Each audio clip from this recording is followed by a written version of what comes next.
ছোট বড় সকলকে আমার সম্মান শ্রদ্ধা এবং ভালোবাসা জানিয়ে শুরু করছি আজকের আলোচনা। আমি আপনাদের সাথে বাবর, আপনারা দেখছেন রিডার বাবর। তুমি কি জানো সফল মানুষেরা কিভাবে প্রতিদিনের অভ্যাস দিয়ে নিজের ভবিষ্যৎ তৈরি করে? স্টেফেন আর কভির লেখা বিখ্যাত বই the 7 habits of highly effective people বইটির মূল বিষয়বস্তু ব্যক্তিত্ব ও জীবনের কার্যকর উন্নয়ন। এই বইটি শেখায় সফলতা শুধু বাইরের অর্জন নয়, বরং ভেতরের অভ্যাসের রূপান্তর। লেখক বলছেন, আমাদের জীবনে কিছু মৌলিক অভ্যাস তৈরি হলে আমরা নিজেকে পরিবর্তন করতে পারি, আর সেই পরিবর্তনই টেকসই সাফল্য আসে। চলুন তাহলে 7টি অভ্যাসের সারসংক্ষেপ আলোচনা করি। 1 নম্বর হচ্ছে বি প্রোঅ্যাক্টিভ, মানে নিজে উদ্যোগী হও। তোমার জীবন কি অন্যের হাতে, নাকি তোমার নিজের সিদ্ধান্তে? অন্যের দোষ না দিয়ে নিজের দায়িত্ব নিজে নাও। প্রতিক্রিয়ার বদলে প্রতিক্রিয়া বেছে নেওয়া শিখো। 2 নম্বর হচ্ছে begin with the end in mind, মানে শেষ ফলাফল মাথায় রেখে শুরু করো। তুমি যদি না জানো কোথায় যেতে চাও, তাহলে যে কোনো রাস্তা তোমাকে ভুল জায়গায় নিয়ে যাবে। জীবনের লক্ষ্য পরিষ্কার করো, যা করছো তা যেন ভবিষ্যতের দিকের সাথে মানানসই হয়। 3 নম্বর হচ্ছে পুট ফার্স্ট থিংস ফার্স্ট, মানে প্রাধান্য নির্ধারণ করো। ব্যস্ততা নয়, অগ্রাধিকারই সাফল্য নির্ধারণ করে। জরুরি না, বরং গুরুত্বপূর্ণ কাজ আগে করো। সময় নয়, অগ্রাধিকার ম্যানেজ করো।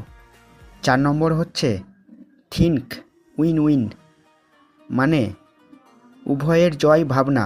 সত্যিকারের সফলতা তখনই আসে যখন দুজনই জেতে। এমনভাবে কাজ করো যাতে তুমি ও অন্যজন দুজনেই লাভবান হও।